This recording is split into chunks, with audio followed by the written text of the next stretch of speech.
Hey, what's up guys? In today's video I'm gonna go over the patch for season 4. I haven't made a video like this in a while because I mean there hasn't really been any updates on the game.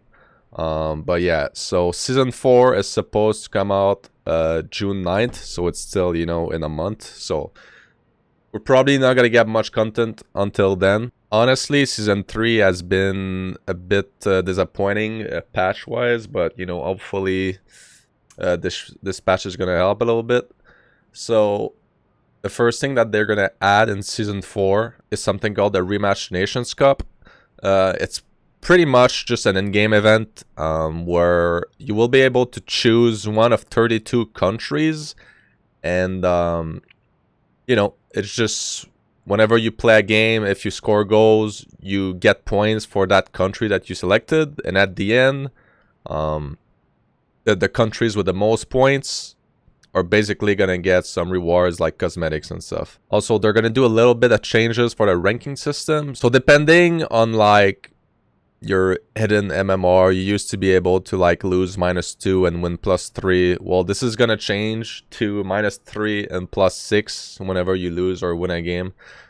I mean, it's not gonna do anything, to be honest, because that's not really the problem of the whole ranking system. The problem is that if you're elite, then you'll still be able to play with bronze and silvers and all that stuff.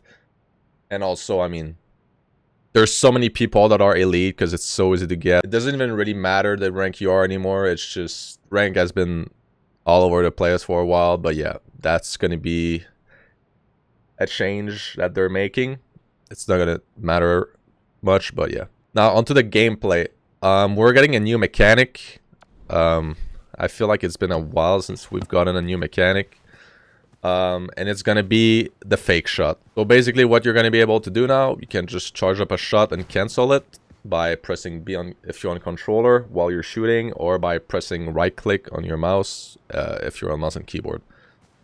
So there's a couple of things with a fake shot. If you chain the fake shots, as you can see at the bottom, it starts using more and more stam as you go.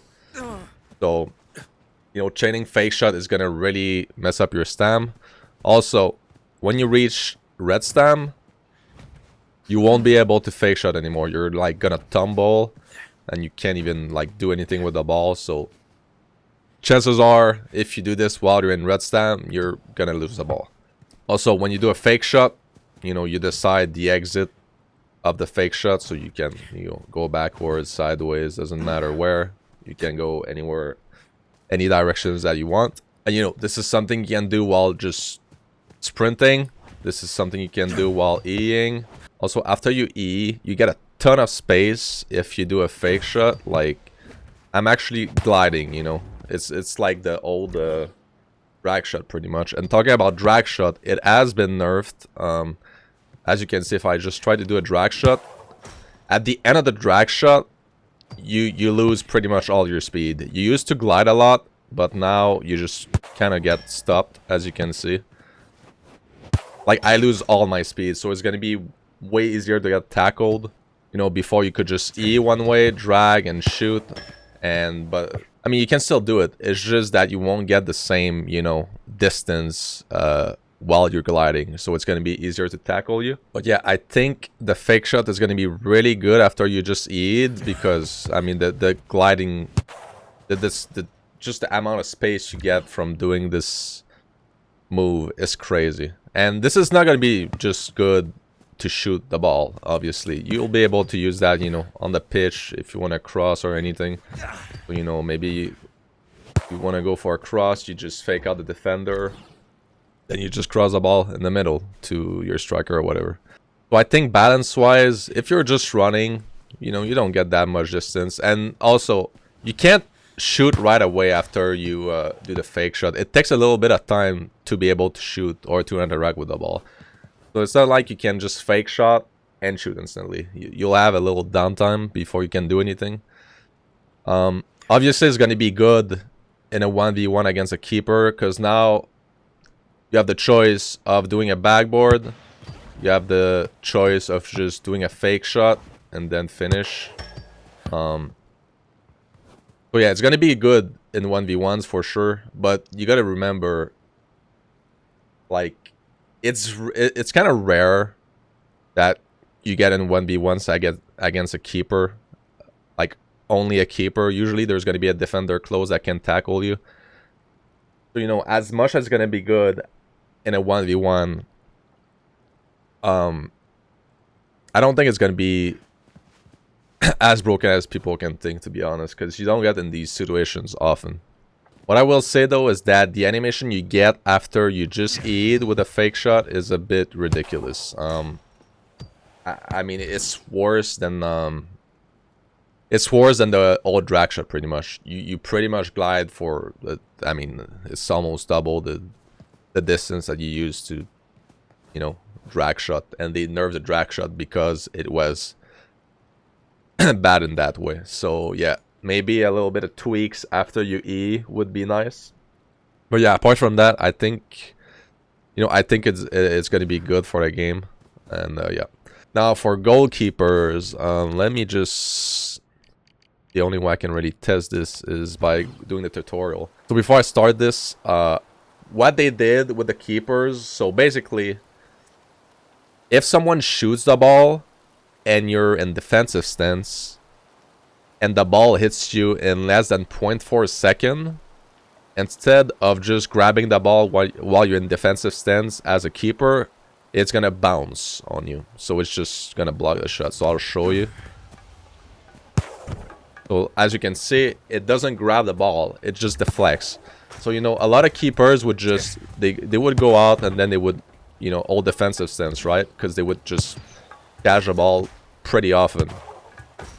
But now, it's just gonna block, and, you know, the striker is gonna have a chance to just get a rebound and score. So I think, honestly, that's very good. You know, a lot of keepers would just rely on the fact of just their magnet and how crazy the magnet would be. But yeah, goalkeeping is in a weird spot. It's just like, there's some really good things about the keepers, and they have some really bad things. Like, you can't choose if you're doing a low dive or a high dive. Like, it's just kind of random. You know, when the strikers, they just decide to pass the ball in the bottom corner, and your keeper, usually you're not going to be able to save it because it's always going to dive higher than the ball. So there's some really annoying things with keepers, but they also, you know, the keepers also have the forward dive, which is, it's crazy. It just magnets to pretty much everything.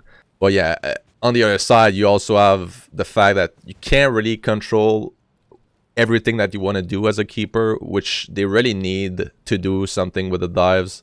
Like, they need a low dive button, they need a high dive button or whatever to make it more, not only skillful, but also like just more fun to play. Also, another thing that is new, you know, when you used to dive on a side, for example, and it would hit your legs, and you would catch the ball while it's hitting your legs. Well, this is not a thing anymore. If it hits your legs while you're diving, it's gonna rebound. That's the, I think that's the best thing that they've done to keepers. I mean, sometimes keepers would dive the complete opposite side of where you shot, and they would save the ball just because they would, like, it hit their feet pretty much and it would save it. But now it's just gonna bounce. And also the dive hitboxes have been reduced a little bit, so, you know, the keepers are gonna magnet a little less than before. So yeah, I mean, in general, these changes are good for keepers, but I feel like they just need more, like, keybinds for keepers for them to decide what they really want to do. If they want to do a high dive, if they want to do a low dive. Because I feel like a lot of keepers, they know when someone's just... You know when someone's going to pass the ball, you know, in the bottom corner. Like, when they're doing this in front of you, they're always going to pass. Like, they're not like... It's very rare that they're going to take a shot from this close. It's always, you know, when someone gets close like this, they're going to pass the ball. And the keepers know they're going to pass the ball. But, you know, when you jump over the ball for 99% of the time, when you dive like this, I mean, there's not much you can do. And also, they also have this keybind that's completely useless. Maybe the worst keybind in the game. It's just a useless keybind. It's a useless... If you press this button as a keeper, I mean, you're gonna concede. I mean, it's the worst thing you can do. It's the worst thing in the game, pretty much. And yeah. Now onto the tackles. There's a little tweak for tackles in this patch, or standing tackles. So if you miss a standing tackle, it's gonna take a bit more time to regain control. So if I stand tackle, it takes a bit more time than before I can tackle again, or just move in general, because you get like stun locked a little bit. But yeah, I mean, I don't think that changes that much. Like, you can still pretty much spam tackle. And yeah, if you successfully do a standing tackle, the duration doesn't change. It's the same as before. And this is pretty much all there is for the gameplay changes. You know, once again, it's not a patch as much, but it's kind of, you know, there's some big changes in there, like the fake shot. That's probably the big, like, one of the biggest mechanics they've added to the game so far. And also, you know, quite big goalkeeper changes. It's gonna change how the keepers need to play pretty much, because they won't be able to do what they used to do. And yeah, apart from that, you know, just a bunch of bug fixes as usual. Maybe I was expecting a bit more, since we haven't really had any content in so long, and you know, we're still not getting anything until this patch for season 4, which is in a bit less than a month. But yeah, I think there's some good things in there.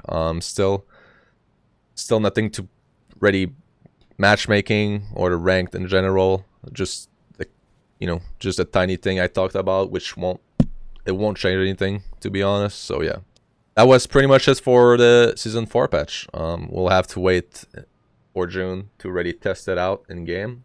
And yeah, I hope you guys enjoyed the video. And yeah, I'll catch you guys later.